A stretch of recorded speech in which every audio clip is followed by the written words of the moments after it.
నేనైతే వెళ్ళి చూడలేదు, కానీ ఋషికొండ ప్యాలెస్లో అంటే ఋషికొండ మీద కట్టిన జగన్మోహన్ రెడ్డి కట్టిన ఆ ప్యాలెస్లో టాయిలెట్లో కమోడ్ మీద కూర్చుంటే సముద్రం కనపడుతుందంట. చూసిన వాళ్ళు, అప్పుడు వెళ్ళి చూసి వచ్చిన వాళ్ళు చెప్పిన మాట. ఇంజనీర్లు చెప్పారు, ఆ వైజాగ్ లీడర్స్ వాళ్ళు వెళ్ళి, కమ్యూనిస్ట్ లీడర్స్ వెళ్ళారు, తర్వాత జనసేన వాళ్ళు వెళ్ళారు, కొంతమంది న్యూట్రల్స్ జర్నలిస్టులు వెళ్ళారు. వాళ్ళు చెప్పిన మాట ఏంటంటే అంత ఇదిగా సముద్రం కనపడేలాగా టాయిలెట్లో కూర్చోవాలి. ఏం మాట్లాడతాం మనం దాని గురించి, కానీ అంటే ఆ టైప్ ఆఫ్ ఇది చూశాను, నేను విన్నాను. ఇది ఎందుకు చెప్పాల్సి వస్తుందంటే అమరావతి రాజధాని నదిలో ఉంది, అమరావతి రాజధాని నదిలో ఉంది. ఇది జగన్మోహన్ రెడ్డి చెప్పిన మాట. ఇవాళ అమరావతి రాజధాని నదిలో ఉందా? Simple question. అమరావతి ఆంధ్రప్రదేశ్ రాజధాని, అమరావతి రాజధాని కాదు అది, ఆంధ్రప్రదేశ్ రాజధాని అమరావతి నగరము నదిలో ఉన్నదా? అసలు నదిలో ఉంటాయా నగరాలు? నది ఒడ్డునో లేకపోతే నది కొంచెం అటు ఇటుగానో, లేకపోతే నగరం మధ్యలో నుంచి నది పోవడం, ఇప్పుడు మూసీ నది హైదరాబాద్ మధ్యలో ఉంచి పోతూ ఉంటుంది, అట్లాగనో ఏదో ఉంటుంది. నదిలో ఉండడం ఏంటి? చదువుకున్నాడు, ఏమాత్రం మినిమం సబ్జెక్ట్ ఉన్నాడు, మాట్లాడే మాటలేనా అవి? కనీస అవగాహన కదా. పైగా నదులకి 3 రకాల టెర్మినాలజీస్ ఉంటాయి. రివర్ బేసిన్ అంటారు, లేదా క్యాచ్మెంట్ అంటారు. ఇప్పుడు హైదరాబాద్ నగరం ఉంది, ఇంత పెద్ద నగరం. అక్కడెక్కడో 100 కిలోమీటర్ల దూరం నుంచి పోతూ ఉంటుంది కృష్ణా నది. కానీ హైదరాబాద్ నగరం కృష్ణా బేసిన్లోనే ఉందంటారు. ఎందుకంటే ఆ నది పరివాహకము, లేకపోతే ఆ నది పరిధిలో ఉండే ప్రాంతాలని ఆ నది బేసిన్ అంటారు. ఆ నదిలోకి ఏ ప్రాంతాల నుంచి, అంటే ఆ నది పల్లం నుంచి వెళ్తూ ఉంటుంది కాబట్టి ఆ నదికి ఏ ఎత్తైన ప్రాంతాల నుంచి, ఆ నది ఉపరితలం కంటే ఎత్తైన ప్రాంతాలు ఎక్కడెక్కడ నుంచి అయితే నీళ్లు అక్కడికి వస్తూ ఉంటాయో, నదిలోకి వస్తాయో, వాటన్నిటినేమో క్యాచ్మెంట్ ఏరియా అంటారు. జగన్మోహన్ రెడ్డి గారు వింటూ ఉంటే కొంచెం తెలుసుకోండి. క్యాచ్మెంట్ ఏరియా అంటారు. బేసిన్ అంటేనేమో ఆ నది పరిధిలో ఉండే ప్రాంతాన్ని బేసిన్ అంటారు. ఆ పరిధి ఎంత దూరమైనా ఉండవచ్చు, ఇంకో నది పరిధి తగిలేంత వరకు ఈ నది పరిధి అక్కడున్నట్టే, దట్ ఈస్ బేసిన్. ఇంకో 2 పదాలు ఉంటాయి, అవి banks, bed. River bank, river bed. River bank అంటే తీరం, నదీ తీరం అంటాం కదా, ఒడ్డున నది ఒడ్డు. బెడ్ అంటే ఇక నదిలోనే. రాజధాని అనేది నదిలో ఉందని మాట్లాడాడు ఇవాళ మాజీ ముఖ్యమంత్రి. అంటే ఆయనని ఎట్లా అంచనా వేయాలో, ఏ స్థాయిలో అంచనా వేయాలో నా అనుభవానికి, నా మస్తిష్కానికి అయితే అందడం లేదు. ఆయన స్థాయి ఏంటో అంచనా వేయడానికి. ఆయన స్థాయి అంటే ఆయన చాలా ఆస్తిపరుడు, చాలా వందల వేల కోట్ల రూపాయలకు అధిపతి, ఒక పార్టీకి అధిపతి, మాజీ ముఖ్యమంత్రి, ఇప్పుడు ఒక ఎమ్మెల్యే. స్థాయి అంటే అది కాదు నేను అనేది. ఆయన ఐక్యూ లెవెల్స్ గురించి మాట్లాడుతున్నాను. స్థాయి అంటే విజ్ఞాన స్థాయి, అజ్ఞాన స్థాయా విజ్ఞాన స్థాయి అనేది ఐ డోంట్ నో. ఇది ఒక పాయింట్. ఇంకో మాట అంటాడు ఆయన, రాజ్యాంగంలో క్యాపిటల్ అనే టెర్మినాలజీ లేదంటాడు. ఇది మరింత వికృతమైన నాలెడ్జ్, ఇది వికృతమైన అజ్ఞానం. ఇది రాజ్యాంగంలో రాజధాని అనే పదం అర్థమే లేదు అని మాట్లాడుతున్నాడంటే ఈయన ఏమనాలో నాకు అర్థం కావట్లా. సింపుల్ క్వశ్చన్ జగన్మోహన్ రెడ్డి గారు, మీకు స్ట్రైట్గా మీరు ఈ షో చూస్తారని నాకు తెలుసు. రాజ్యాంగంలో రాజధాని అనే అర్థమే లేకపోతే నువ్వు 3 రాజధానులని ఎట్లా అన్నావు? ఏ రాజ్యాంగాన్ని బేస్ చేసుకుని 3 రాజధానులు అన్నావు? సమాధానం చెప్తారు దీనికి? 1 రాజధాని 10 రాజధానిలో పక్కన పెట్టు, నువ్వైతే 3 రాజధానులు అన్నావు కదా. రాజ్యాంగంలో రాజధాని అనే టర్మినాలజీ అదే లేదు అని అన్నావు కదా. అన్నప్పుడు 3 రాజధానులని ఏ ఏ తెలివితేటలతో అన్నారు మీరు?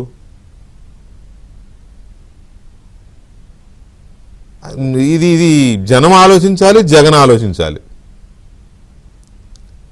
ఇదంతా ఇవాళ టాపిక్ ఎందుకు వస్తుంది? జగన్మోహన్ రెడ్డి పని కట్టుకొని ఒక సెలెక్టివ్ మీడియాతో పిలుచుకుని మరీ ప్లాన్డ్గా ఎందుకు అమరావతి గురించి ఇవాళ మాట్లాడాడు? చాలా కాలంగా సైలెంట్ ఉంటున్నాడు. అధికారం కోల్పోయిన దగ్గర నుంచి సైలెంట్గా ఉన్నాడు. అక్కడక్కడ ఎవరన్నా అడిగినా కూడా స్పందించలా పెద్దగా. ఇవాళ పనిగట్టుకుని ఆంధ్రప్రదేశ్ రాజధాని అమరావతి అనే దాని మీద తన మనుషులతో సెలెక్టివ్ మీడియాని పిలిపించుకుని మరీ మాట్లాడాడు. ఎందుకు అంటే 2 కారణాలు కనపడుతున్నాయి. ఒకటి, అమరావతిలో పనులు చాలా వేగంగా జరుగుతున్నాయి. కేంద్ర ప్రభుత్వ రంగ సంస్థలు కూడా అక్కడ వాటి కార్యాలయాలు ప్రారంభిస్తున్నాయి, యూనివర్సిటీలు వస్తున్నాయి, ఫైనాన్స్ కంపెనీస్ వస్తున్నాయి, వేరే వేరే కంపెనీస్ వస్తున్నాయి, అగ్రిమెంట్లు అవుతున్నాయి, బ్రహ్మాండంగా జోరుగా సాగుతోంది, నిర్మాణాలు పూర్తిగా వస్తున్నాయి. దీన్ని బేస్ చేసుకుని మరికొంత భూమి కావాలని 2వ విడత భూ సమీకరణకి ప్రభుత్వం అడుగు ముందుకేస్తే రైతులు చొరవగా ముందుకు వచ్చి భూములు ప్రభుత్వానికి ఇచ్చేస్తున్నారు. సేమ్ ఇప్పుడు అమరావతిలో ఆ 33,000 ఎకరాల భూ సమీకరణ ఎలా జరిగిందో మొదటి దశలో, 2వ దశ అంతకంటే స్పీడ్గా మొదలైంది. దాన్ని దెబ్బ కొట్టాలి, ఆ రైతుల్లో ఒక అభద్రత, ఒక అనుమానం క్రియేట్ చేయాలి అనేది ఈ దుష్ట పన్నాగం. రెండవది, అమరావతిని ఆంధ్రప్రదేశ్ రాజధానిగా గుర్తిస్తూ చట్టబద్ధత కల్పిస్తూ కేంద్రం నిర్ణయం చేస్తోంది. అసలు నిన్నటి క్యాబినెట్లోనే అది నిర్ణయం జరిగి ఉండాల్సింది. అది సరే, క్యాబినెట్లో నిర్ణయం అని అంటే కొంత డ్రాఫ్టింగ్ ఇవన్నీ ఉంటాయి కదా, అందువల్ల నిన్న ఆగింది. దీని మీద ఏదో కుట్ర పన్నుతున్నాడు ఆయన. ఇది రాక్షసుడి కంటే అత్యంత భయంకరమైన కుట్ర, కాలకూట విషం చిమ్మే విష నాగు కంటే భయంకరమైన విషం. నేను ఈ పదాలు చాలా జాగ్రత్తగా పూర్తి స్పృహతో మాట్లాడుతున్నా. ప్రజలు చాలా గమనంలో పెట్టుకోవాల్సిన అంశాలు ఇవి. ఒకటి, చట్టబద్ధత కల్పించే టైంలో ఈ నదిలో ఉందనే అంశాన్ని సుప్రీంకోర్టు కూడా పరిగణలో తీసుకోవాలి అని మాట్లాడాడు ఇవాళ ఆయన మీడియాతో. అంటే దాని అర్థం ఏంటయ్యా అంటే, ఇండైరెక్ట్గా ఈయన ఏదో కోర్టుకి ఎవరితోనో పిటిషన్ వేయించబోతున్నాడు. అందుకని ముందు ఒక ఇండికేషన్ వదిలాడు, ఎందుకు జనాన్ని రైతులను భయపెట్టడానికి. సో ఈ అంశాలన్నీ గమనంలోకి తీసుకుని జనం ఆలోచించాలి. పైగా ఎద్దేవా చేయడం, ఎగతాళి చేయడం, సోకాల్డ్ క్యాపిటల్ అంట. సోకాల్డ్ ఎక్స్ చీఫ్ మినిస్టర్ మాట్లాడిన మాట సోకాల్డ్ క్యాపిటల్. అరే, ఒక రాష్ట్రానికి ముఖ్యమంత్రిగా చేసిన వ్యక్తి ఇలాంటి మాటలు మాట్లాడితే లాగి ఆ చెంప ఈ చెంప వాయించినట్టు 151 నుంచి 11కు తీసి పడేస్తే, కూరలు పీకేస్తే, అయినా ఆ విషం కక్కుతూనే ఉంటే ఇక ఆ పావును ఏం చేయాలి? తీసుకెళ్ళి అడవిలో వదిలేయాలి. ఏదైనా పాపభీతి ఉంటుంది కదా, చంపకూడదని, తీసుకెళ్ళి అడవిలో వదిలేయాలి.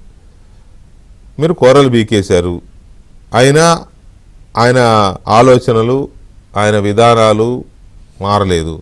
కాబట్టి ఇక రాజకీయాల నుంచి పూర్తిగా ఇది చేయాల్సి వస్తుంది, చేస్తేనే బెటర్ ఏమో అనేది అనిపిస్తుంది. సరే, ఎనీవే, ఎందుకు ఈ వ్యవహారం జగన్మోహన్ రెడ్డి ఇప్పుడు టేకప్ చేస్తున్నాడు? ఆయన మాటల యొక్క అంతరార్థం ఏంటి? ఎందుకు సెలెక్టివ్ మీడియాని పిలుచుకుని మరీ మాట్లాడాడు? ఆల్రెడీ 2.5 గంటలు సోది చెప్పి విని చెవులు నొప్పిట్టినాయి అందరికీ. పచ్చి అబద్ధాలు మాట్లాడొచ్చు, నిజాలు మాట్లాడితే ఓకే, పచ్చి అబద్ధాల పురాణం అది.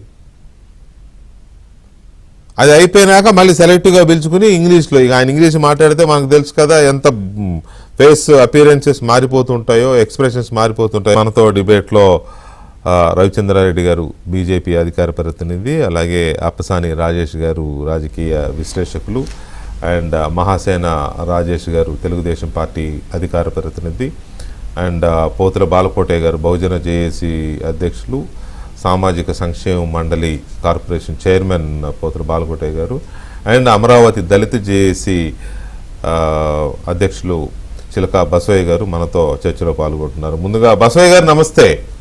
నమస్తే సార్. ఎక్కడున్నారు మీరు? నదిలో నీళ్ళలో ఉన్నారా లేక ఏమైనా ఇసుక మీద కూర్చొని మాట్లాడుతున్నారా? అంటే నది గర్భంలో ఉన్నారా? అదే అర్థం కాని విషయం వెంకటకృష్ణ గారు. వాస్తవంగా మరి మాకు తెలిసి రాజధాని అమరావతిలో ఇప్పటి వరకు మునిగిపోయినటువంటి వాస్తవాలు అయితే ఇక్కడ ఏమీ లేవు. వాస్తవంగా రాజధాని అమరావతి ప్రాంతం సముద్ర మట్టానికి 30 మీటర్ల ఎత్తులో ఉంది. రాజధాని అమరావతి సముద్ర మట్టం కన్నా 30 మీటర్ల ఎత్తులో ఉందని చెప్పేసి నేషనల్ గ్రీన్ ట్రిబ్యునల్ వారు తెలియజేశారు అమరావతి నిర్మాణం జరిగేటప్పుడు. నేను ఒక మాట అననా, మీరు మనం చూశారు మొన్న విజయవాడ మునిగిపోయింది కదా, బుడమేరు అదంతా పొంగి మునిగిపోయినప్పుడు జగన్మోహన్ రెడ్డి తొడల దాకా ప్యాంట్లు వేసుకుని తిరిగాడు కదా జనాన్ని పరామర్శించాలని ఒక రోజు. అప్పుడు కూడా అమరావతి ప్రాంతంలో నీళ్లు లేవే, అప్పుడు కూడా అమరావతి ప్రాంతంలో నీళ్లు లేవు కదా? లేవండి. మరి అది చెప్పండి. ఆ రోజు కూడా అమరావతి ప్రాంతంలో చుక్క నీరు లేదు. ఈ జగన్మోహన్ రెడ్డి మరి ఎందుకు అపరిచితుడు అవుతున్నాడో, ఎందుకు ఈ విధంగా మరి నాకు అర్థం కావట్లేదండి. నదీ పరివాహక ప్రాంతం అసలు నదిలో ఉండటమేందండి, నదిలో ఇల్లు ఎట్ట కట్టుకుంటారు? ఇది మరి ఇక్కడ ఉన్నటువంటి రాజధాని అమరావతి ప్రాంత ప్రజల్ని జగన్మోహన్ రెడ్డి మమ్మల్ని అంటే నదిలో అంటే జీవోత్సవాలాగా జగన్మోహన్ రెడ్డి టైంలో బతికేవండి 5 సంవత్సరాలు. ఒకవేళ అదేమన్నా నదిలో అనుకుంటున్నాడో అర్థం కావటం లేదు. రైట్. బాలపట్టి గారు, మీ రియాక్షన్ ఏంటి? జగన్మోహన్ రెడ్డి గారు ఇవాళ అమరావతి మీద మాట్లాడడం, నదీ గర్భంలో బేసిన్ ఏంటో గర్భం ఏంటో అసలు ఏం మాట్లాడాడో, ఆయన ఎందుకు మాట్లాడాడో నాకైతే అర్థం కాల. సో ఎనీవే, ఆయన నది రివర్ బేసిన్ లో ఉంది అనే దాని మీద మీ రియాక్షన్ ఏంటి? వెంకటేష్ గారు నమస్తే. నమస్తే అండి. మిత్రులందరూ కూడా ధన్యవాదాలు. మనిషై పుట్టినవాడు 2 కాళ్ళు 2 చేతులు 1 తలకాయ ఉన్నవాడు. తలకాయ ఉంటే సరిపోదు, అందులో అది మాట్లాడండి. వెంకటకృష్ణ గారు, జగన్మోహన్ రెడ్డి గారి మాటలు వింటుంటే కడుపు దహించుకుపోతుందండి. అంటే అంత పగ, అంత క్రోధం అమరావతి అంటే. అసలు ఎంత దుర్మార్గంగా మాట్లాడుతున్నారంటే, సాధారణంగా ఏంటంటే ఎలుక తోలు తెచ్చి ఏడాది ఉతికిన నలుపు నిలిపేగా అని తెలుపు రోజు అంటారు. కానీ ఒక ఏడాది ఎలుక తోలు తెస్తే మనం ఉతికితే కనీసం నలుపు తెలుపు అవుతుందండి.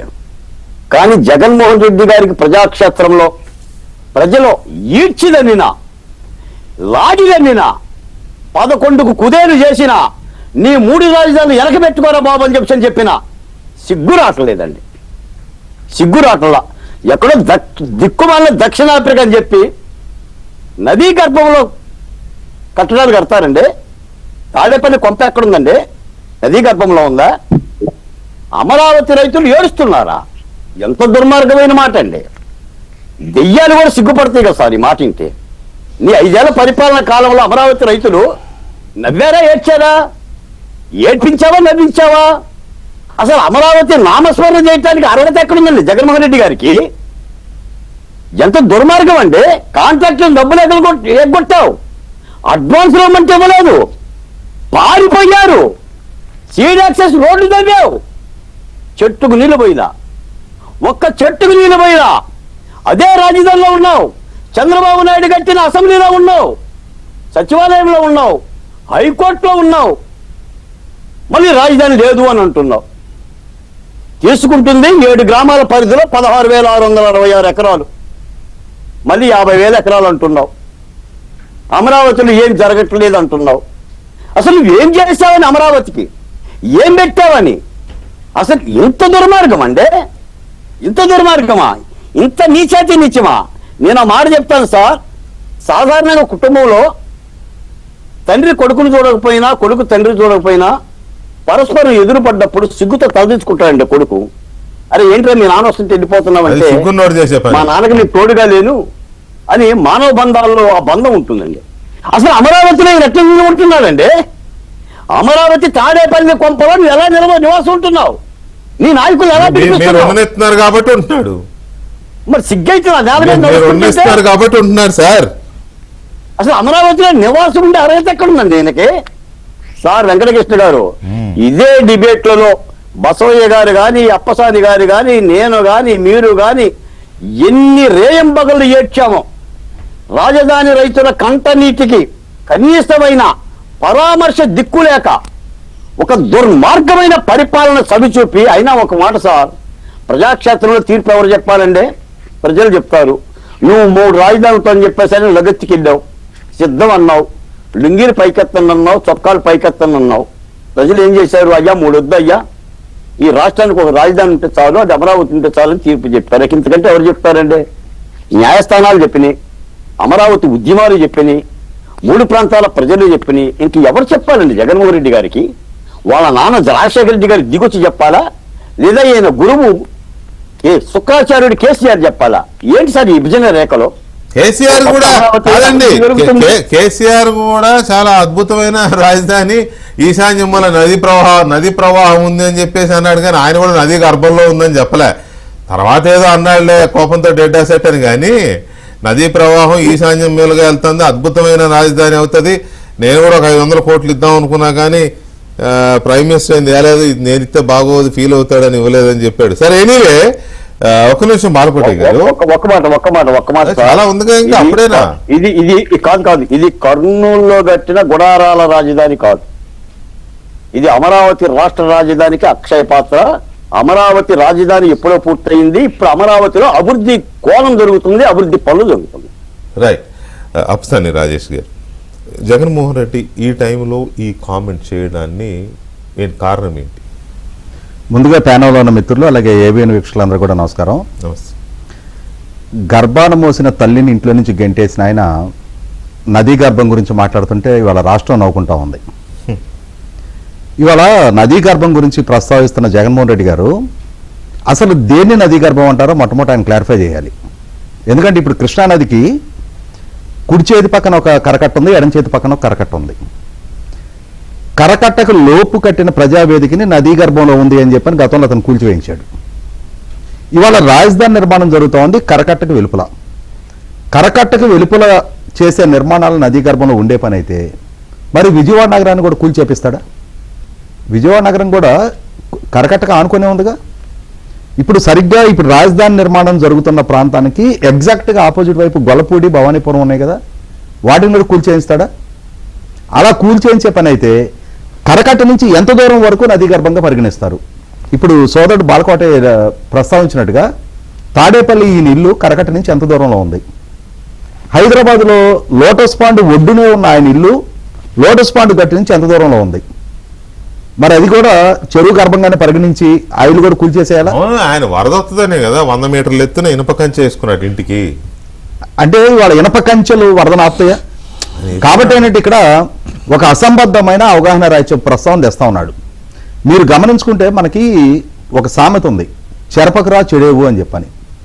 అమరావతి అనే పేరుని, అమరావతి అనే ప్రాంతాన్ని చరిత్రలోంచి చెరిపేయాలని చెప్పని ప్రయత్నం చేశాడు. 151 స్థానాలు ఉన్న అతని నుంచి అమరావతి అనే 5 అక్షరాలు ఆ 5ను గుంజుకొని వెళ్ళినాయి. అటొకటి ఇటొకటి 11 మిగిలినాయి.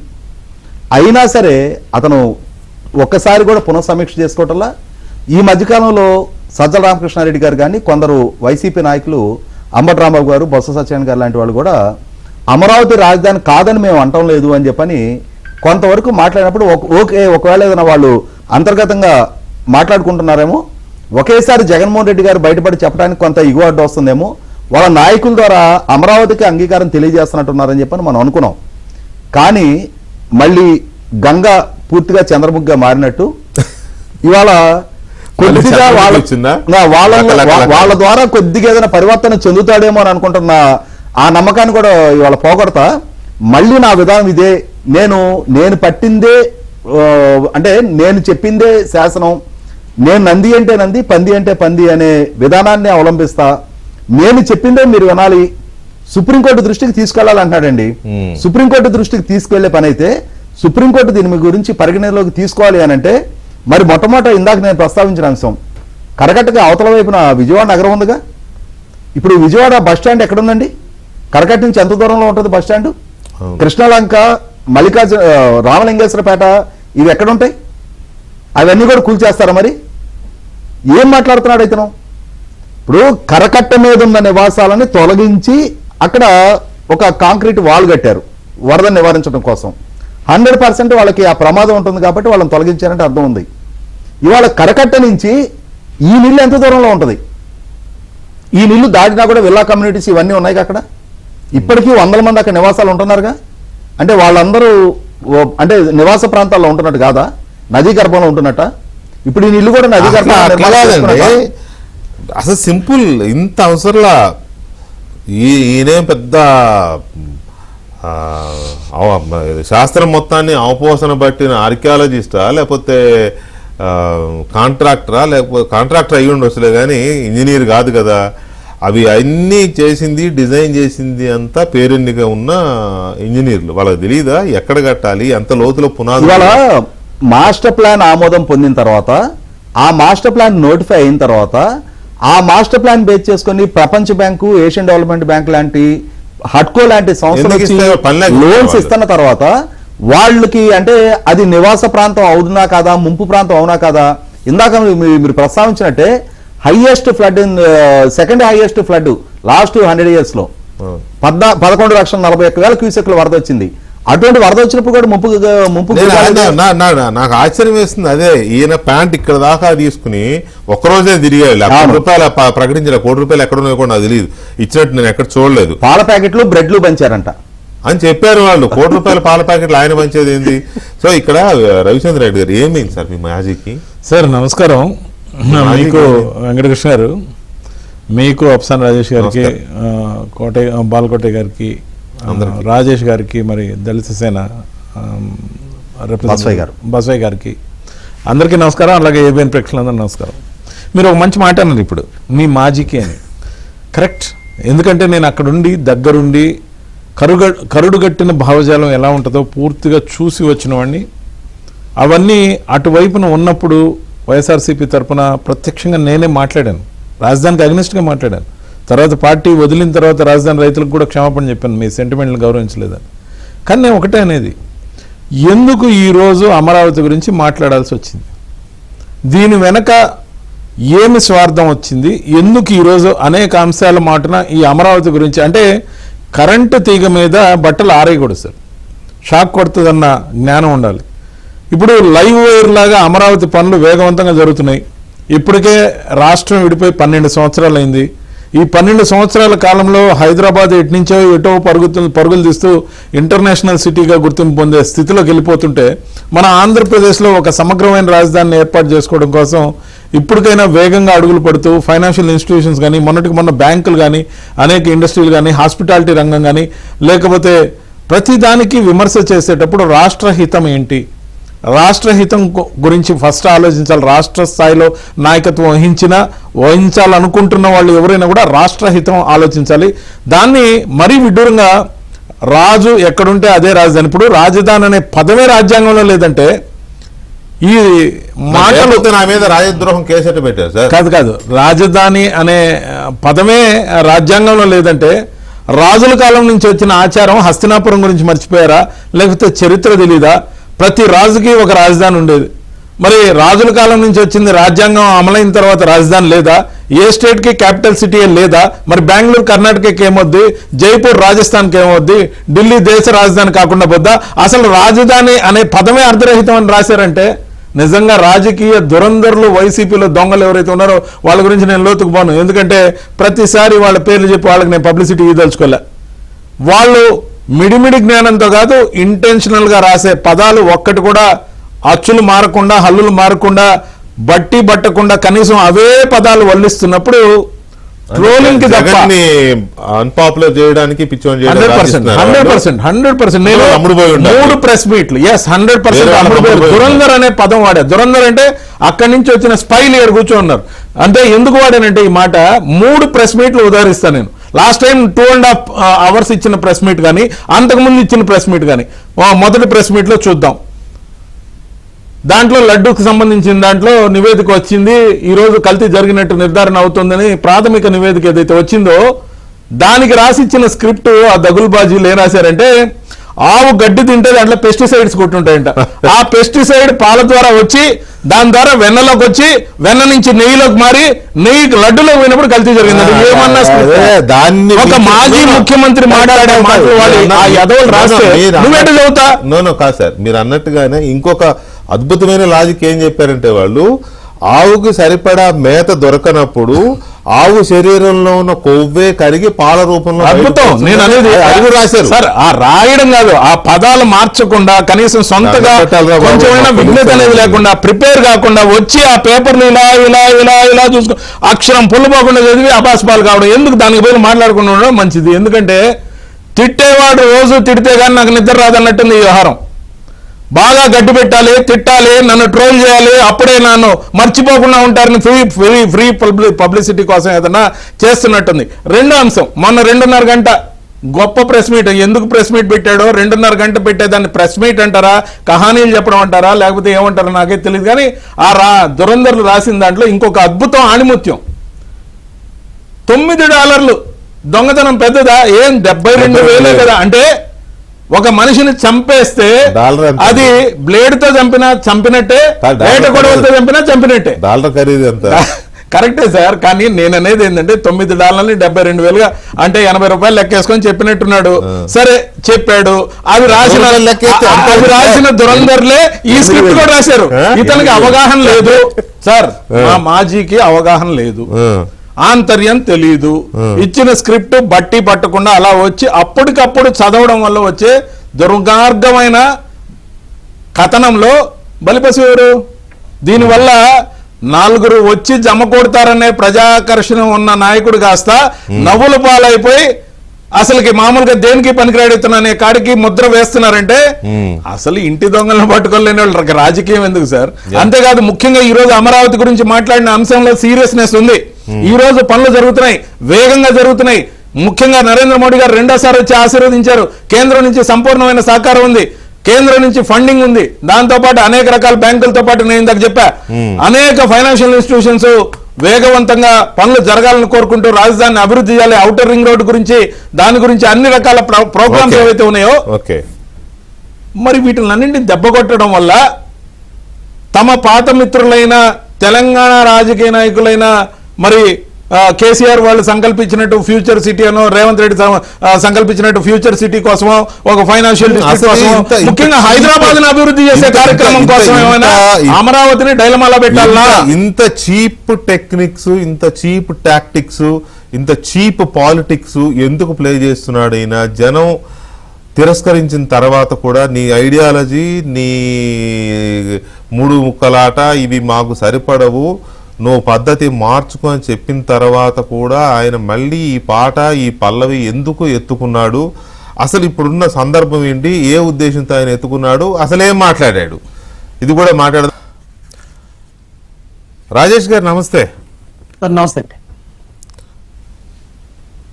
ఎందుకు మీ మాజీ మిమ్మల్ని కూడా అంటే అనుకోవద్దు మీ మాజీ అని, అంటే మీ మాజీ అనడంలో నా ఉద్దేశం ఏంటంటే అసలు ఆయన ఆలోచనలు ఎలా ఉంటాయి, ఆయన ఎందుకు అలా మాట్లాడతాడు అని తెలుసుకోవడం కోసమే రవి గారిని మీ మాజీ అన్నాను, ఇప్పుడు మిమ్మల్ని కూడా అదే మాట అంటున్నాను. ఇలాంటి మాటలు మాట్లాడడం, నదిలో ఉంది, నది గర్భంలో ఉంది, నదిలో కడతారా భవనాలు. ఇంకో విషయం ఏంటంటే నదిలో కట్టారు అంటాడు, మళ్ళీ నీళ్ళు లేవు అంటాడు. నీళ్ళు లేకుండా రాజధాని ఎలా కడతారు అంటాడు, నదిలో కట్టారు అంటాడు. కృష్ణానది జీవనది, ఈ దేశంలో ఉన్న జీవనదిలో కృష్ణానది టాప్ దీంట్లో ఉంటుంది, గోదావరి, కృష్ణ ఇవి కదా. ఏమనాలండి అసలు ఈ మనిషిని? మరి ఏమో మీకు ఏమైనా అర్థమైతే, మీకేం చెప్పాలనిపిస్తే ఆయన ఎందుకు అలా మాట్లాడతాడో చెప్పండి. సార్ విజయ్ గారు, ముందుగా మీకు అలాగే ప్యానెల్లో ఉన్న పెద్దలకి ఐబిఎన్ ప్రేక్షకులకు నమస్కారం. అయితే ఇప్పుడు ఈ రోజున మా జగన్మోహన్ రెడ్డి మాట్లాడిన మాటలు మీ అందరికీ కోపం తెప్పించాయని వక్తలు మాట్లాడిన దాన్ని బట్టి మాకు అర్థమైందండి. నాకైతే నవ్వు తెప్పించాయి. అదే అండి, నాకైతే అతను కరెక్ట్ గానే ఉన్నాడు అనిపించింది సార్.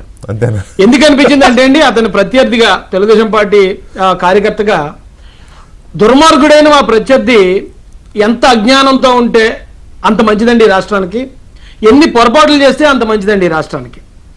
ఎందుకు చెప్తున్నానంటే సార్, ఇప్పుడు అతను మీరు అన్న మాటల్లోనే వద్దాం. ఇలాంటి వ్యక్తుల్ని రాజకీయం నుంచి తరిమి కొట్టాలి ప్రజలు అన్నారు. అతను ఆల్రెడీ తరిమి కొట్టారు. ఎందుకంటే ఇప్పుడు అతను రాజకీయాల్లో ఉన్నాడా అండి? అసెంబ్లీకి వస్తున్నాడా? లేదా అసెంబ్లీకి ప్రజలకు సంబంధించి అతను ఓట్లేసిన ప్రజల్ని కనీసం ఎంతో కొంతమంది వేశారు కదా, వాళ్ళ హక్కుల కోసం ఏమైనా అసెంబ్లీలో మాట్లాడుతున్నాడా? అతను రాజకీయాల నుంచి అతన్ని తరిమి కొట్టారు సార్. దాంతోపాటు ఇతను ఇదే స్టాండ్ మీద ఉండటం వల్ల 2019లో కృష్ణా గుంటూరు జిల్లాల్లో మేము ఒక్కొక్క సీటే నెగ్గగలిగామండి. 16-15 ఉన్న జిల్లాల్లో మిగతా అన్ని సీట్లు కూడా జగన్ నెగ్గాడు.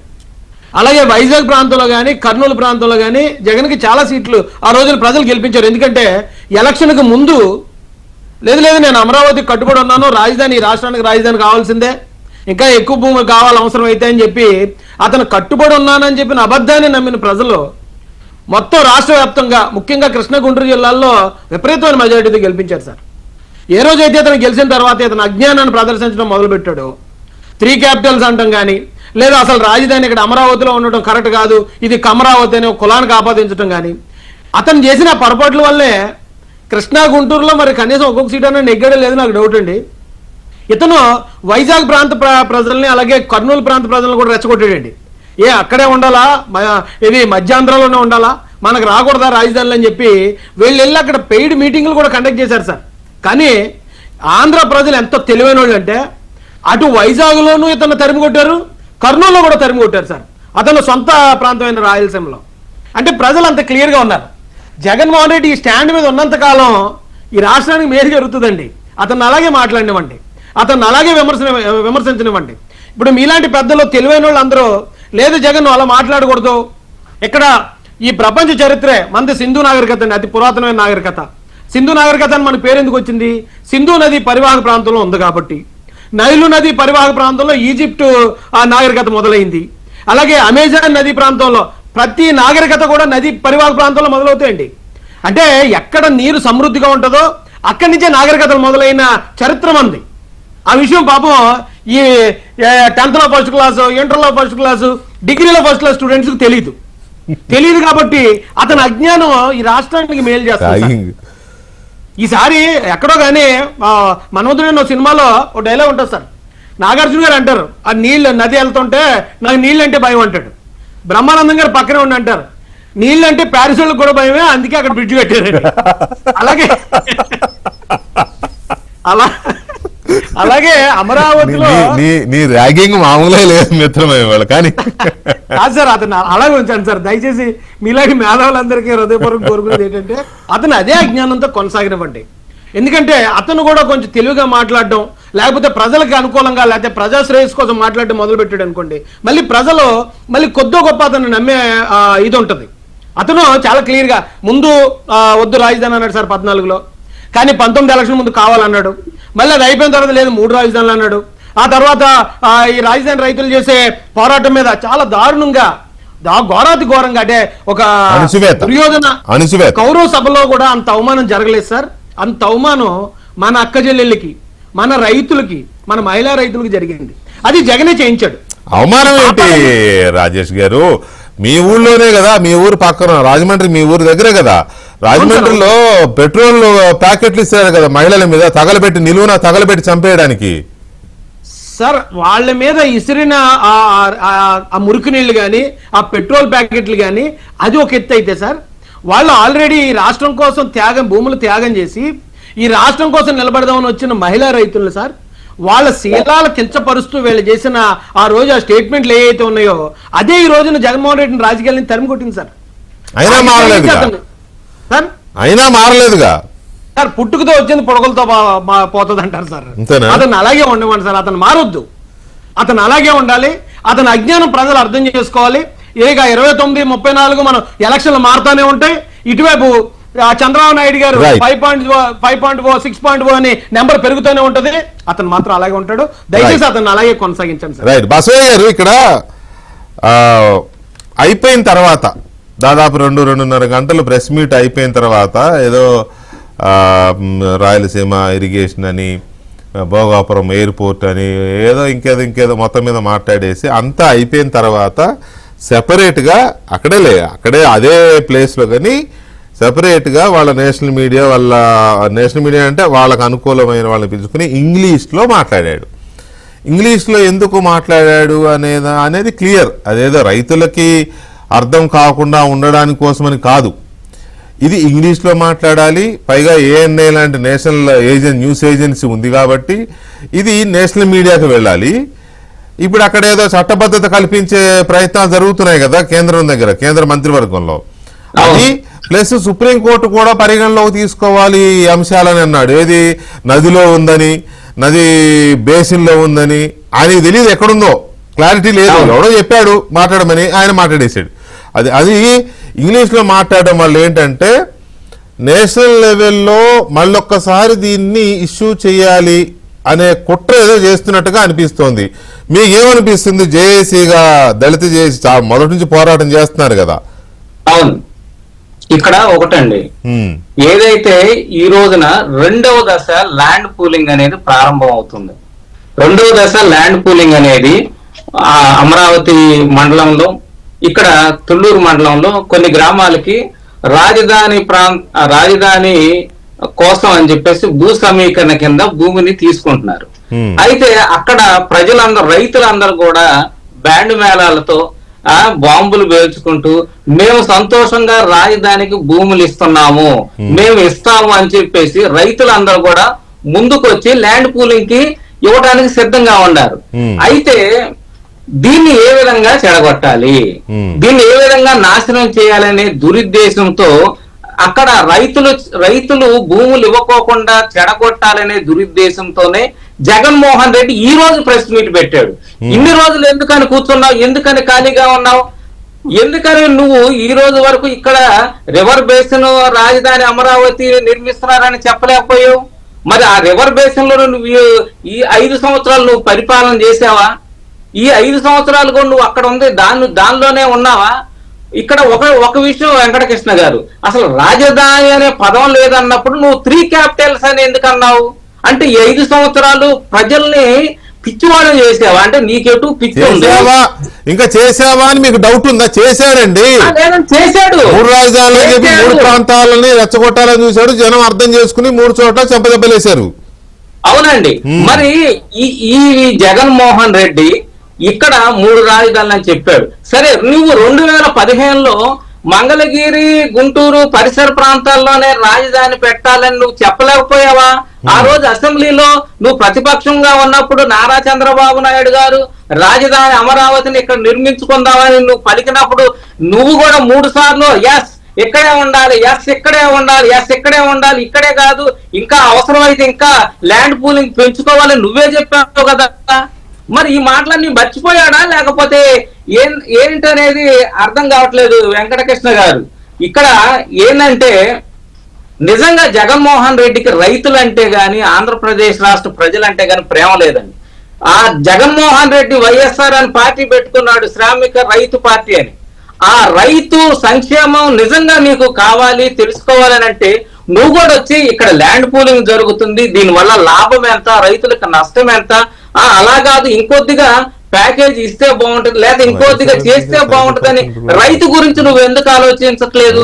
నీకు అవకాశం ఉంటే రండి, ఇక్కడ పూలింగ్ జరిగే ప్రాంతానికి నువ్వు వచ్చి రైతులతో మాట్లాడు. అదేం లేకుండా నువ్వు ఎక్కడో ప్రెస్ మీట్ పెట్టి మీడియాలో కూర్చొని ముచ్చట్లు చెప్పడం కాదు జగన్మోహన్ రెడ్డి. నువ్వు ఇంగ్లీష్ మాట్లాడుతున్నావు, ఓకే, ఇంగ్లీష్ అందరికీ వచ్చు. నువ్వు మాట్లాడినటువంటి ఇంగ్లీష్ లో ఒక్కటన్నా నిజం ఉందా?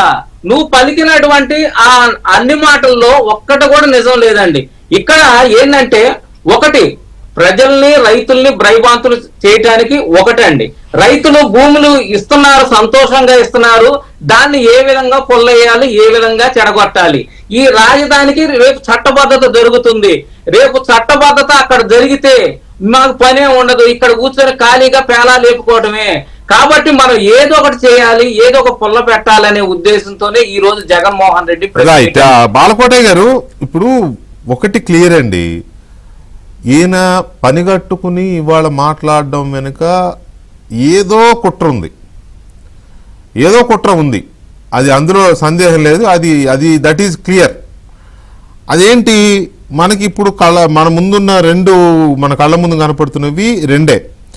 ఒకటి చట్టబద్ధత కల్పించే అంశము చాలా క్లియర్గా ఉంది. రెండోది వేగవంతమైన నిర్మాణాలు లేకపోతే భూసేకరణ, రెండో దశ భూ సమీకరణ. ఎట్లాగూ ఆ సీడ్ క్యాపిటల్కి రోడ్డు కూడా ఇంకో 4 కిలోమీటర్లు 5 కిలోమీటర్లు అయిపోయింది కదా, మొన్న ఓపెన్ చేశారు కదా. ఇక ఎడదిరిగి ఆ మెయిన్ స్టీల్ బ్రిడ్జి కూడా అయిపోతే డైరెక్ట్ ఏదో అంటారే ధనుష్ టు పెదరాయుడు, పెదరాయుడు టు ధనుష్ అన్నట్టు డైరెక్ట్గా హైవేకి వెళ్ళిపోద్ది. సో ఇటువంటి డెవలప్మెంటు రెండో దశ భూ సమీకరణ వేగవంతంగా స్టార్ట్ అవడము ఒకటి. రెండవది ఢిల్లీలో కేంద్ర ప్రభుత్వం దీనికి చట్టబద్ధత కల్పించే అంశం ఒకటి. ఈ రెండు వచ్చే కొద్ది రోజుల్లోనే పూర్తయిపోద్ది. చట్టబద్ధత అయితే నాకు తెలిసి ఈ జనవరి ఫిబ్రవరిలోనే అయిపోతుంది. సో ఈ రెండింటిని దెబ్బ కొట్టడం కోసమే ఈయన ఏదో కుట్ర చేస్తున్నాడు తన మనుషుల ద్వారా ఢిల్లీ స్థాయిలో. అలాగే తనకు లాయర్లు ఉన్నారు, వాళ్ళ ద్వారా సుప్రీంకోర్టులో ఏదైనా చేయబోతున్నాడు. ఎందుకంటే సుప్రీంకోర్టు అనే పదం వాడాడండి, సుప్రీంకోర్టు పరిగణలోకి తీసుకోవాలి అన్నాడు. సో దీన్ని మనం ఎలా అన్వయించుకోవచ్చు ఈ కుట్రని? వెంకటకృష్ణ గారు, నేను అనుభవంతో చెప్తున్నా, ఉద్యమ స్ఫూర్తితో చెప్తున్నా, జగన్మోహన్ రెడ్డి గారి నోట వచ్చిన ఈ మాటలు సాదా సీదా మాటలు కావు. ఇదేదో సరదాగా మాట్లాడిన మాటలు కూడా కాదు. ఇంగువు పోయినా కూడా ఇంగువు వాసన బాగలేదన్నట్టుగా, పురిటి బిడ్డ పోయినా కూడా పురిటి కంపు బాగలేదన్నట్టుగా ఈ రాష్ట్రానికి జగన్మోహన్ రెడ్డి గారి అరిష్టం నాగుబాముల పడగ విప్పే ఉంటుంది. చాలా ఒక దుర్మార్గమైన వైఖరితో మీరు ఆయన అడుగులను చూడండి. మేకలు కోసినా, పొటేళ్లను నరికినా, చెల్లిని అవమానించినా, తల్లిని అవమానించినా, మా దళిత బహుజన కులాలను జైలులో పెట్టినా చూడండి, ఆయన ప్రవర్తన తీరును చూడండి. దేవదేవుణ్ణి అపవిత్రం చేసినా, ఎందుకంటే ఒక దుర్మార్గమైన వైఖరి ఉన్నంత వరకు ఈ రాష్ట్రానికి మోక్షం లేదు. ప్రజలు చాలా అమరావతిని కాపాడుకునేందుకు అప్రమత్తంగా ఉండాలి. ఒక మాట ఏంటంటే, వెంకటకృష్ణ గారు, ఆత్రక పెళ్లి కొడుకు అత్తనల్లో తాడి కట్టిండంట. ఏంటది ఆత్రక పెళ్లి కొడుకు అత్తనల్లో తాడి కట్టిండు. అంతే, అందరితో ఆగాడు కదా. అంటే పంతులు వేద మంత్రాలు ఆలస్యం అవుతుందని వీడు పెళ్ళాన్ని కట్టుకోకుండా అత్తకే కట్టేసిండు.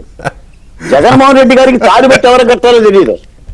నీకు రాజ్యకాంక్ష ఉంటే ఉండొచ్చు, రాజ్యం మీద మమకారం ఉండొచ్చు, కుర్చీ మీద ప్రేమ ఉండొచ్చు, కుర్చీని కౌగిలించుకోవచ్చు, ధనంజయ రెడ్డిని జైలు పంపించవచ్చు, కృష్ణమోహన్ రెడ్డిని జైలు పంపించవచ్చు, వంశీని అడవి కాసిన నక్కల పాలు చేయొచ్చు, కొడాలినాన్ని కనిపించకుండా చేయొచ్చు. ఎంతమంది యొక్క జీవితాలు పొట్టను పెట్టుకున్నవే బోరుగడ్డ అనిలు.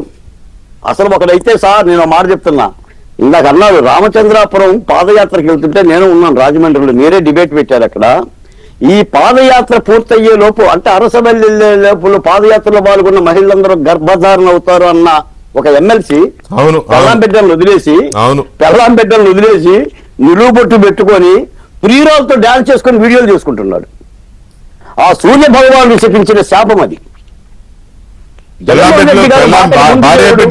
భార్య బిడ్డలు దూరం అయిపోయారు, ఇక రీల్స్ చేసుకుంటున్నాడు, బట్టలు కొట్టు పెట్టుకున్నాడు. కరెక్టలే, ఇది మనం స్వయంగా మాట్లాడింది ఆ రోజు రాజమండ్రి డిబేట్. అవును అవును అవును. అంటే నేను అనేది ఏంటంటే, అమరావతి రాజధాని పూర్తయింది. అమరావతి 14 ఏళ్ళుగా రాజధాని. గత చంద్రబాబు నాయుడు గారు 2 ఏళ్ళు పరిపాలన చేశారు, జగన్మోహన్ రెడ్డి గారు 5 ఏళ్ళ పరిపాలన చేశాడు, కూటమి ప్రభుత్వం 2 ఏళ్ళ పరిపాలన చేసింది. ఇప్పుడు జరుగుతున్నది అమరావతిలో అభివృద్ధి కోణం. అభివృద్ధి కోణంలో తప్పులుంటే విమర్శించండి ప్రతిపక్ష పార్టీగా, అది ప్రభుత్వం స్వీకరిస్తుంది. ఆయన పర్యటించమనండి, పర్యటించి ఆ నిర్మాణాలు పరిశీలించే ఇక్కడ తప్పు ఉంది, ఇది క్వాలిటీ లేదు, లేకపోతే దీనికి ఎస్టిమేట్ ఎక్కువ వేశారు, అవి చేయమనండి, సంతోషిస్తారు. ఆహా అద్భుతం, మా తరపున మా జగన్ తిరుగుతున్నాడు అనుకుంటారు జనం కూడా. మీకు మాట చెప్తాను సార్, రాజధాని అమరావతికి రాష్ట్రంలో ప్రజలందరూ కూడా విరాళాలు ఇచ్చారండి. అవును, జగన్మోహన్ రెడ్డి గారు సెంటు భూమి ఇవ్వలేదండి. అవును, పుస్తులు ఇచ్చిన వాళ్ళు ఉన్నారు, చెవిదిద్దులు ఇచ్చిన ఉన్నారు, ముక్కు పొడకలు ఇచ్చిన వాళ్ళు ఉన్నారు, హారాలు ఇచ్చిన వాళ్ళు ఉన్నారు, ఇటుక బిళ్ళకు డబ్బులు ఇచ్చిన వాళ్ళు ఉన్నారు. మాలాంటి దళితులు ఇచ్చారు. జగన్మోహన్ రెడ్డి గారు అమరావతికి ఏమన్నా ఒక ఇటుక బిల్లు ఇచ్చిందండి? నువ్వు బ్రహ్మాండంగా ఇల్లు కట్టుకున్నావు. ఆయన కట్టుకోలేదండి బాబు, ఎవరో కట్టించారు, ఆయన కట్టుకోలే, మీకు తెలియదేమో. అది కూడా లాక్కున్నారా? అయ్యో, వేరే పెద్ద ఆయన అక్కడ రియల్ ఎస్టేట్ చేస్తే అందులో ఒకటి గిఫ్ట్ ఇచ్చాడు, అంతే కదా. నేను తెలుసు, పేరు చెప్పకూడదు, పెద్ద ఆయన పేరు వదిలే. ఒక్క మాట చెప్తాను చివరిగా. మహాకవి శ్రీశ్రీ చెప్పినట్టుగా పదండి ముందుకు పదండి తోసుకు పోదాం పోదాం పైకి అమరావతి రథచక్రాలకు అడ్డుస్తే నరిగిపోతారు జగన్మోహన్ రెడ్డి. రైట్. ఇక జగన్మోహన్ రెడ్డి ఏమన్నాడు ఇవాళ ఇంగ్లీష్ లో ఏమన్నారు జగన్మోహన్ రెడ్డి గారు, అది కూడా ఒకసారి విందాం దయచేసి. Play. There is no word as such as capital. One needs to understand the Constitution itself. Where the government sits, it is capital. It is the most important thing what one should be understand, what one should be aware of it. అద్భుతమైన మాట అది. There is no constitution word, one who everyone should understand in constitution there is no word like capital అని అన్నాడు. అదేంటో దాని సంగతి. ఇప్పుడు ఇందాక మనం జగన్మోహన్ రెడ్డి గారు మాట్లాడిన దాంట్లో మనం విన్న మాట ఏంటంటే క్యాపిటల్, అసలు క్యాపిటల్ అనేది మీనింగ్లెస్, రాజ్యాంగంలో ఎక్కడా కూడా సచ్ వర్డ్ లేదు అనేది ఆయన చెప్పిన మాట. దయచేసి నా ప్యానలిస్టులకి రిక్వెస్ట్, అలాగే ప్రేక్షకులు కూడా దీన్ని అర్థం చేసుకోవాల్సిన అవసరం ఉంది. ఏంటి అంటే అది రాజ్యాంగంలో లేదు అని ద గ్రేట్ జగన్మోహన్ రెడ్డి గారు ఇవాళ సెలవు ఇచ్చారు. మనకి పార్లమెంట్ అనేది రాజ్యాంగం ప్రకారం ఏర్పడిన పార్లమెంటే కదా. 2013 ఫిబ్రవరి 28వ తేదీన 21 అనుకుంటా, 2014 ఫిబ్రవరి 20వ తేదీన మన ఆంధ్రప్రదేశ్ పునర్విభజన చట్టం ఆమోదం పొందింది. దాంట్లో ఫార్మేషన్ ఆఫ్ తెలంగాణ స్టేట్ అనే సబ్జెక్ట్లో 2 విషయాలు ఉన్నాయి. ఒకటోది Hyderabad to be common capital for state of Telangana and Andhra Pradesh. ఇది కేంద్ర ప్రభుత్వము పార్లమెంటు సాక్షిగా ఆమోదించిన ఆంధ్రప్రదేశ్ పునర్విభజన చట్టంలో పేర్కొన్న పదం. On and from the appointed day, Hyderabad in the existing state of Andhra Pradesh shall be the common capital of the state of Telangana and the state of Andhra Pradesh for such a period not exceeding 10 years. ఇక్కడ capital అనే పదం వచ్చింది కదండి. ఇక రెండవది expert committee for setting up of a capital for Andhra Pradesh. The central government shall constitute an expert committee to study various alternatives regarding the new capital for the successor state of Andhra Pradesh and make appropriate recommendations in a period not exceeding 6 months from the date of enactment of Andhra Pradesh Reorganization Act 2014. Parliament సాక్షిగా ఆమోదం పొంది అమల్లోకి వచ్చిన ఆంధ్రప్రదేశ్ పునర్విభజన చట్టంలో పార్లమెంటే capital capital capital అనే పదం వాడితే రాజ్యాంగం పట్ల జగన్మోహన్ రెడ్డి గారికి ఎంత అవగాహన ఉందో, ఆయన మరి ఏం చదివారో రాజ్యాంగాన్ని, ఆయన ఒరిజినల్ క్వాలిఫికేషన్ నాకు తెలియదు, రాజ్యాంగం ఎంతవరకు చదివారో లేకపోతే ఆయనకి రాసిచ్చే వాళ్ళు ఏం చదివారో నాకు తెలియదు. కానీ చట్టంలో ఆ రకంగా క్యాపిటల్ క్యాపిటల్ క్యాపిటల్ అనే పదమే ఉంటే క్యాపిటల్ లాంటి సచ్ వర్డే లేదు రాజ్యాంగంలో అని మాట్లాడడంలో అది ఎవరి తెలివి తక్కువతనం? అప్పసాని రాజేష్ గారు మూర్ఖత్వం అనాలా, తెలివి తక్కువతనం అనాలా, లేకపోతే నేను ఏం చెప్పినా పిచ్చి జనాలు వింటారనుకోవాలా, లేకపోతే ఈయనకి ఇంగ్లీష్ రాదా, అక్కడ మైకులు పట్టుకున్న వాళ్ళకి ఇంగ్లీష్ రాదా, ఏమనుకోవాలండి? ఇప్పుడు ఆయన ఎవరికి చెప్పాలనుకుంటున్నాడు? ఢిల్లీ వాళ్ళకి. ఈ ఇంగ్లీష్ పాండిత్య ప్రదర్శనతో ఢిల్లీ వాళ్ళకి చెప్పాలి అనుకుంటున్నాడు. ఆ ఢిల్లీలో ఒక పదం ఉంది, మీరు గుర్తు చేసుకోండి, ఒక ప్రాంతానికి NCR అంటారు, నేషనల్ క్యాపిటల్ రీజియన్ అని చెప్పని. అంటే వాళ్ళకి అవగాహన లేక NCR అని చెప్పారు. ఇక్కడ ఒక అంశం గుర్తు చేసుకున్నాం.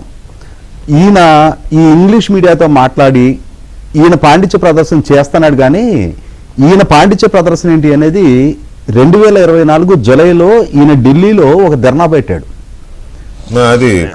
చంద్రబాబు నాయుడు గారి నాయకత్వంలోని ఎన్డీఏ కూటమి ప్రభుత్వం ఏర్పాటు జరిగిన నెల రోజుల్లో 36 రాజకీయ హత్యలు జరిగినాయి, 35 ఆత్మహత్యలు జరిగినాయి, 300 హత్యాయత్నాలు జరిగినాయి, 590 ప్రైవేట్ ఆస్తులు ధ్వంసమైనాయి, 460 ప్రభుత్వ ఆస్తులు ధ్వంసమైనాయి అని చెప్పని పెద్ద ఆర్పాటంగా నేషనల్ మీడియా మొత్తాన్ని పిలిచి వాళ్ళకి ముందు ఇంగ్లీష్ పాండిత్య ప్రదర్శన మొత్తం పెట్టాడు.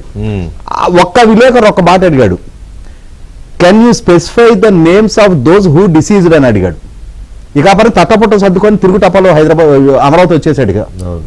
ఇక ఇంకా వాళ్ళకి ప్రెస్ మీటు లేదు, ఇక వాళ్ళకి సమాధానం లేదు, ప్రెస్ లేవు. ఎందుకంటే ఈయన పాండిత్య ప్రదర్శన ఏంటి, ఈయన నెల రోజుల ప్రభుత్వాన్ని రద్దు చేసి రాష్ట్రపతి పాలన పెట్టమన్నప్పుడే జాతీయ మీడియాకి ఈయన దొగ్గేంటి అసూయ ఏంటి అనేది వాళ్ళకి అర్థమైపోయింది.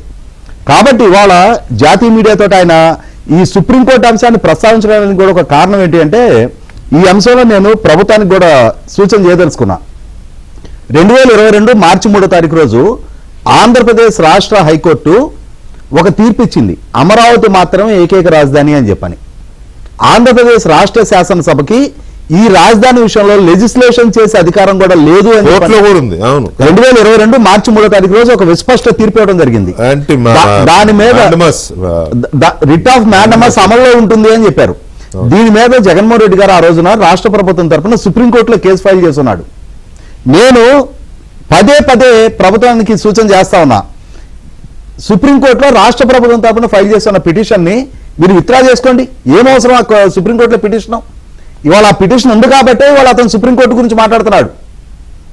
అమరావతి మాత్రమే ఏకైక రాజధానిని హైకోర్టు తీర్పిచ్చింది, సుప్రీంకోర్టు దానికి స్టే ఇవ్వలేదు. మీరు అమరావతి మాత్రం ఏకైక రాజధానిగా కొనసాగించాలని నిర్ణయం తీసుకున్నారు. వెళ్తారేమో అని కేవియట్ కదా వేశారు. కేవియట్ కాదండి, జగన్మోహన్ రెడ్డి పిటిషన్ ఫైల్ చేశాడు సుప్రీంకోర్టులో. కొంత వాద ప్రతివాదనలు కూడా జరిగినాయి అక్కడ. అటువంటిప్పుడు అసలు అమరావతి రాజధానికి వ్యతిరేకంగా రాష్ట్ర ప్రభుత్వం తరఫున సుప్రీంకోర్టులో ఫైల్ చేసిన పిటిషన్ మీరు విత్డ్రా చేసేసుకోండి. ఇవాళ ఆ పిటిషన్ లైవ్ లో ఉంది కాబట్టి అతను సుప్రీంకోర్టు గురించి మాట్లాడుతున్నాడు. నేను తానా సభల్లో పాల్గొన్నప్పుడు తానా సభా వేదిక మీద రఘురామకృష్ణరాజు గారు స్పీకర్ హోదాలో ఉండి అక్కడ ఒక మాక్ అసెంబ్లీ జరిగింది. నేను కూడా ఒక శాసనసభ్యుడిగా పార్టిసిపేట్ చేసే దాంట్లో ఆ సభా వేదిక మీద నుంచి కూడా నేను స్పీకర్ గారి దృష్టికి తీసుకెళ్లా, ఈ పిటిషన్ విత్డ్రా చేసుకోండి. ప్రధానమంత్రి నరేంద్ర మోడీ గారి దృష్టికి అమరావతి పునర్నిర్మాణ సభా వేదిక మీద నుంచి ముఖ్యమంత్రి గారు ఒక విజ్ఞప్తి చేశారు, అమరావతికి చట్టబద్ధత కల్పించండి అని. అమరావతికి చట్టబద్ధత కల్పిస్తూ గౌరవ హైకోర్టు ఆల్రెడీ మార్చి 23, 2022లో తీర్పు ఇచ్చేసింది. ఆల్రెడీ లెజిస్లేషన్ పరంగా చట్టబద్ధత అయింది, జ్యుడిషియరీ పరంగా చట్టబద్ధత అయింది, సుప్రీంకోర్టు స్టే ఇవ్వలేదు. ఆ పిటిషన్ విత్డ్రా చేసేసుకోండి, మీకు పూర్తి స్థాయి చట్టబద్ధత దక్కినట్టే కదా అని చెప్పని నేను ఆ రోజు ఆ అంశం ప్రస్తావించడం జరిగింది. ఇది పెండింగ్ ఉంది కాబట్టి అతను సుప్రీంకోర్టు అనే మాట మాట్లాడుతున్నాడు. ఒక మాట అది కూడా ఏంటంటే, ఆ రోజు ఢిల్లీలో ధర్నా పెట్టింది తన రాజకీయ ప్రత్యర్థులకి ఇంతటి స్థాయి మెజార్టీతో తాను ఎవరు నెగ్గరు అనుకున్న స్థితిలో ఉన్న వాళ్ళు ఇంతటి మెజార్టీతో తన కళ్ళ ముందు వాళ్ళు పదవులు స్వీకరించడాన్ని జీర్ణించుకోలేక అసూయతో అక్కడికి పెట్టాడు. ఇప్పుడు కూడా ఖచ్చితంగా ఇందాక మీరు ప్రస్తావించినట్టుగానే అమరావతిలో జరుగుతున్న పనులు, అక్కడ జరుగుతున్న శంకుస్థాపనలు, అదే సందర్భంలో రాష్ట్ర ప్రభుత్వం తరఫున ఒక పక్క భోగాపురం ఎయిర్పోర్ట్ కి అక్కడ టెస్ట్ ల్యాండింగ్ జరగటం, రెండో పక్క రేపు జూన్ లో వెలుగొండ ప్రాజెక్టు పూర్తి చేసి జాతికి అంకితం చేస్తామని చెప్పని ప్రభుత్వ పరంగా చెప్పడం, ఏ ఒక్కదాన్ని అతను జీర్ణించుకోలేకపోతా ఉన్నాడు. రైట్. రవిచంద్ర రెడ్డి గారు ఎందుకు ఇంత అమాయకంగా దొరికిపోతా ఉంటాడు ఆయన? ఇప్పుడు ఎలిమెంటరీ స్కూల్ నుంచి అక్షరాలు నేర్చుకున్నాక పదాలు నేర్పిస్తారు. పదాలు నేర్పించిన తర్వాత ఐక్యూ లెవెల్స్ పెంచడం కోసం చిన్న చిన్న బిడ్డలకు కూడా ఈరోజు ప్రీ స్కూల్స్ నుంచి నేర్పిస్తున్నారు. మన రాష్ట్రం పేరేంటి, మన రాష్ట్ర ముఖ్యమంత్రి ఎవరు, మన రాష్ట్ర రాజధాని ఇది, ఈ అందరు నేర్పిస్తున్నారు. మరి బహుశా ఆ రోజుల్లో నేర్చుకుని మర్చిపోయాడు, అసలు ఆ పదాలు నేర్పించలేదు అనేది ఒకసారి పక్కన పెడితే ఈరోజు అన్నీ రాశారు. ఫెంటాస్టిక్, బ్రహ్మాండమైన ట్రోలింగ్. ఈరోజు కంపెనీలు కూడా తరలిపోతున్నాయని ఏదేదో సొంత కంపెనీల పేర్లు, మన బంధువుల కంపెనీల పేర్లు, మన బెనామీల కంపెనీల పేర్లు వాటి గురించి కూడా చెప్పడం జరిగింది. మిగతా కంపెనీల పేర్లు చెప్పలా, గూగుల్ డేటా గురించి చెప్పలా, రేపు వచ్చే కాగ్నిజెంట్ లేకపోతే వాటి గురించి అసలు అలాంటి ఏం చెప్పలా. కానీ చెప్పిన కంపెనీల పేర్లు చూస్తేనే ఆ ట్రోలింగ్ టీం ఏదైతే ఉందో చాలా పకడ్బందీగా సొంత కంపెనీలు మన అన్ని కూడా మెన్షన్ చేయడం జరిగింది. అదేవిధంగా that team intention is very clear. ఎందుకన్నా వస్తా, నువ్వేటో అసెంబ్లీకి పోవు, ఏం లేదు, నువ్వేదో ఇల్లు కట్టావు అది మాకే ఉంటది, నువ్వేదో ఆఫీస్ కట్టావు మేమే నడుపుకుంటాం, వారానికి 3 రోజులు నీ టెన్షన్ తట్టుకోలేక అసలు నువ్వు రావద్దు, బెంగళూరులో ఉండు, నీకు తిరగాలనిపిస్తే బెంగళూరులో పాదయాత్ర చేసుకో, ఎలక్షన్ టైంకి ఏమన్నా ఉంటే చూద్దాంలే. అందుకని ఇన్ని రాసాం, అన్ని అక్షరం పొల్లిపోకుండా చదివావు, రేపు ఇంకొకటి రాస్తాం. మొన్న మెడికల్ కాలేజ్ గురించి రాసాం, బాగా చదివావు. ఏమని చదివావు? నేను వస్తా, మీరు ఎవరైనా కానీ టెండర్లు వేస్తే వాళ్ళందరినీ జైల్లో వేస్తాను. నువ్వు ఇంకొకసారి రాసేస్తే నేను వస్తా, అమరావతి రాజధానిగా లేకుండా రద్దు చేస్తాను. అమరావతిలో ఉండే మహిళలు, అమరావతిలో ఉండే రైతులు అందరూ కట్టబెట్టుకొని తాడేపల్లి ఆఫీస్ మీదకి వస్తారు కాబట్టి ఆ భయానికో దేనికో ఇంకా నువ్వు రావు కాబట్టి అదే చెప్తున్నా. ఆ టీం యొక్క కోరిక ఏంటంటే ఇంకా ఇతను తాడేపల్లి రాకూడదు, ఆ ఇల్లు మాకే, ఆ ఆఫీసు మాకే. చిన్న స్వార్థాలే, అంత కుట్ర జరుగుతుంది. అయ్యో నాకు తెలుసు కాబట్టి చెప్తున్నా సార్. నేను పేరు ఏం అలర్ట్ సార్ పాపం ఇంకా రాడు బెంగళూరు నుంచి, అక్కడే బెంగళూరు. ఎందుకంటే ఇంకొకసారి నెక్స్ట్ 4th ప్రెస్ మీట్ అంటే level 1, level 2, level 3, level 4 press meet లో నేను వస్తా, అమరావతిని రాజధానిగా రద్దు చేస్తాను రాస్తారు, నువ్వు చదివేస్తావు. ఎందుకంటే ఆ రాసిన లైన్ తప్పకుండా ఏలు పెట్టి లేదా పెన్ను పెట్టి చూసుకొని అక్షరం పొల్లిపోకుండా, కనీసం ఈ పదం మనం చదవకూడదే, ఈ విధంగా మాట్లాడకూడదే, ఇది మాట్లాడితే రిపర్కషన్స్ ఎలాగుంటాయి. మాజీ ముఖ్యమంత్రి సార్, రాశాడు రాజధాని ఎక్కడ నేనుంటే అక్కడే రాజధాని, ఆయన పులివెందుల్లో ఉంటే పులివెందుల రాజధాని. ఒక మాట, ఇతని హయాంలో మన 26 జిల్లాలు ఏర్పాటు చేశాడు కదా, ఆ జిల్లాలకు ముఖ్య పట్టణాలు ఏర్పాటు చేశాడా చేయలేదా? ఎందుకు జిల్లా ఏర్పాటు చేయట్లేదా? నేను ఎలిమెంటరీ స్కూల్ స్టాండర్డ్ అని చెప్తున్నా, బట్టి చెప్పిస్తారు పిల్లల ఐక్యూ లెవెల్స్ కోసం. మరి అంత మాత్రం ఇంగితం లేకుండా ఈ టోల్ స్క్రిప్ట్ రైటర్స్ ఎవరైతే ఉన్నారో ఈ troll team don't want any tension in every week. 3 రోజులు నేను రావద్దు. రావక్క స్వామి, నువ్వు ఎప్పుడన్నా సంవత్సరానికి ఒకసారి రా.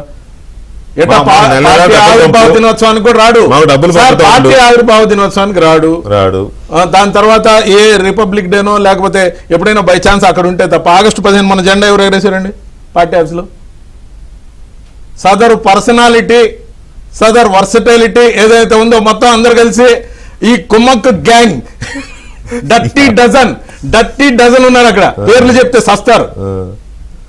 ఎందుకులేండి, వదిలేండి. సరే రాజేష్ గారు, ఇక్కడ నాకు ఏమనిపిస్తుందంటే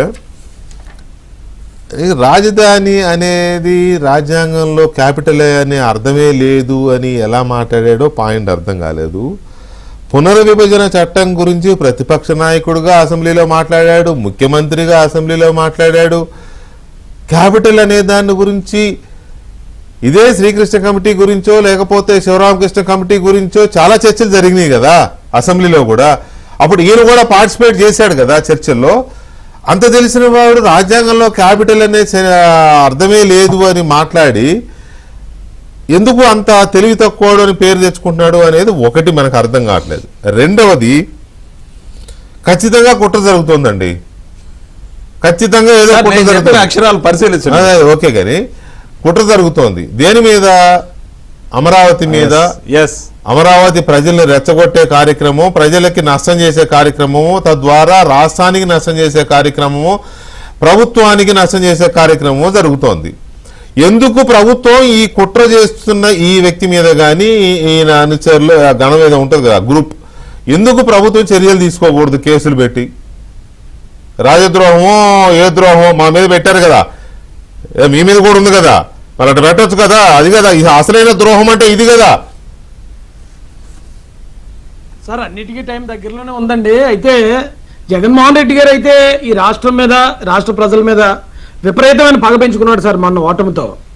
దాంతో అతను నాకు తెలిసి ఎక్కడో శపథం కూడా చేసి ఉంటాడు, ఈ రాష్ట్రానికి నేను ఎట్టి పరిస్థితుల్లో రాజధాని రానివ్వను, ఇక్కడ ఈ రాష్ట్రాన్ని డెవలప్ అవనివ్వనని ఏదో శపథం అయితే పట్టిండండి ఇతను. ఆ క్రమంలోనే ఇతను మాట్లాడే మాటలకి మనం కౌంటర్ ఇవ్వక్కర్లేదండి.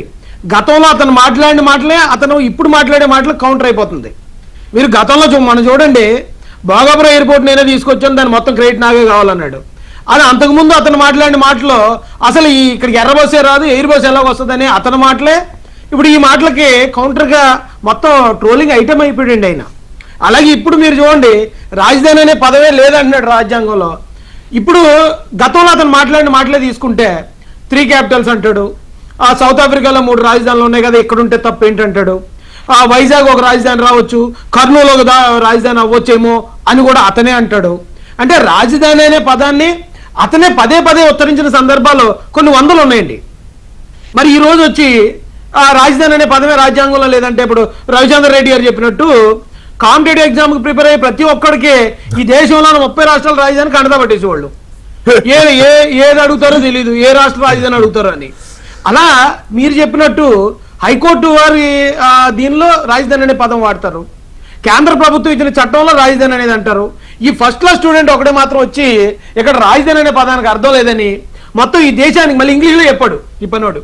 తెలుగులో చెప్తే మన ఈ 2 తెలుగు రాష్ట్రాలతోనే పరుగు పోయి ఉండేది సరిపోను. మళ్ళీ ఈయన ఇంగ్లీష్లో చెప్పేటప్పటికి ఇప్పుడు చెన్నై వాళ్ళు, బెంగళూరు వాళ్ళు, ఈ దేశంలో ఉన్న మిగతా రాజధాని ప్రాంతాల్లో ఉన్న వాళ్ళందరూ ఏమనుకుంటారు అనేది ఒకటే. మన తెలుగుడిగా ఈ తెలుగులు పరువు తీసేస్తాడనే బాధ ఒకటే. రెండోది, మరి ఢిల్లీని కూడా రాజధానిగా క్యాన్సిల్ చేయమన్నాడా? ఆ మాట మోడీ గారికి చెప్పగలుగుతాడా? ఏంటండి ఆయన పద్ధతి ఏంటో మరి నాకైతే అర్థం కావట్లేదు సార్. కానీ ఇతనైతే పగబట్టాడండి ఈ రాష్ట్రం మీద. ఖచ్చితంగా ఈ రాష్ట్రానికి రాజధాని రాకూడదు, అభివృద్ధి రాకూడదు. దానికి ఎన్ని రకాల కుట్రలైనా, ఎన్ని రకాల ఇదన్నా సరే ఆయన చేయడానికి సిద్ధంగా ఉన్నాడు. తెగిస్తాడు, ఎంతకైనా బరి తెగిస్తారు. తెగిస్తాడు అనేది మాత్రం ఈ ప్రెస్ మీట్ ద్వారా మాత్రం కన్ఫర్మ్ అయింది. రైట్ సార్, ఇద్దరు స్పోక్స్ పర్సన్ ని వైఎస్ఆర్సీపీకి సంబంధించిన వాళ్ళని పోలీసులు విచారించారు. ఏదైతే బస్ యాక్సిడెంట్ జరిగిందో, ఫైర్ యాక్సిడెంట్, దానికి సంబంధించి బెల్ట్ షాపుల వల్ల వచ్చిందని చెప్పి వాళ్ళు మాట్లాడేశారు మీడియా ముందు. వాళ్ళు మాట్లాడిన క్రమంలో ఎవరు మాట్లాడమన్నారు మిమ్మల్ని, ఎందుకు మాట్లాడారు ఇంత దుర్మార్గంగా, అక్కడ ఎక్కడ కూడా బెల్ట్ షాపులు లేవని నిలదీసినప్పుడు ఏమో మాకేం తెలుసు, మాకు ఈ స్క్రిప్ట్ ఇచ్చారు, మేము మాట్లాడామన్నారు.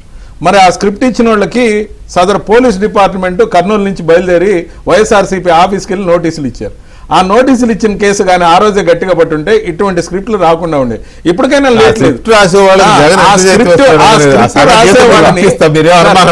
సార్, నేను పేర్లు కూడా చెప్పలే కానీ వాళ్ళు ఎంక్వైరీ చేసుకుంటారు. ఆ స్క్రిప్ట్ రాసే వాళ్ళని అర్జెంట్ గా ఇలాంటి స్క్రిప్ట్లు రాసినప్పుడు రాజద్రోహం నేరం కింద రాజధానిని అవమానించే విధంగా రాశారు కాబట్టి పలికినోడితో పాటు రాసినోడిని కూడా లోపలేసేస్తే అదైతే ఐఎమ్ సీరియస్ అబౌట్ ఇట్ అండి. ప్రభుత్వాన్ని పదే పదే నేను డిమాండ్ చేస్తున్నాను. రాజధాని మీద కుట్ర జరుగుతోంది, రాష్ట్రం మీద కుట్ర జరుగుతోంది, ప్రజల మీద కుట్ర జరుగుతోంది, ప్రజల్ని అవమానించే విధంగా మాట్లాడుతున్నారు. కాబట్టి దీని మీద ప్రభుత్వం కంక్లూడ్ చేయండి. అతని ఇవాళ బెంగళూరులో కాపురం ఉంటున్నాడు, అది కర్ణాటక రాజధాని. అతను పుట్టింది పెరిగింది హైదరాబాద్ లో, ఇది తెలంగాణ రాజధాని. బెంగళూరులో కానీ హైదరాబాద్ లో కానీ అతను ఆ గడ్డ మీద నిలబడి రాజధాని అనే పదం లేదు, మీరు రాజధాని అనుకుంటున్న ఈ ప్రాంతానికి విలువ లేదని ఒక మాట అంచోడం అంటే కుక్క అనుకుంటున్నాడు కొడతారు. అంటే ఆంధ్రప్రదేశ్ రాష్ట్రం, ఆంధ్రప్రదేశ్ పౌర సమాజం అంటే అంత చౌకగా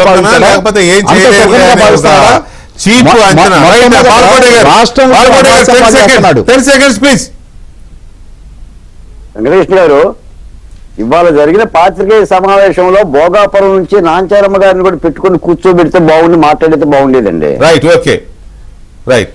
కాబట్టి నాంచారమ్మ గారే చెప్తుంది జగన్మోహన్ రెడ్డి గారు ఏం మాట్లాడతాడు, ఎప్పుడేం మాట్లాడతారు అనేది. అందుకని ఈ విధమైన ఈ అబద్ధాల ప్రచారం మీద, ఈ పునాదుల మీద మరి ఎంతకాలం రాజకీయాలు చేస్తారో చూడాలి. అది మీరు చూడాలండి, ప్రభుత్వం, మీ ప్రజలు చూడాలి. ఆంధ్రప్రదేశ్ ప్రజలు ఇప్పుడు ఒకటి ఆయనకి కోరలు వీకారు, కానీ రాజకీయాల్లో కూడా ఉంచాలా వద్దా, రాష్ట్రంలో కూడా ఉంచాలా వద్దో తేల్చాల్సిన ఇది ప్రజల మీద, ప్రభుత్వం మీద ఉంటుంది.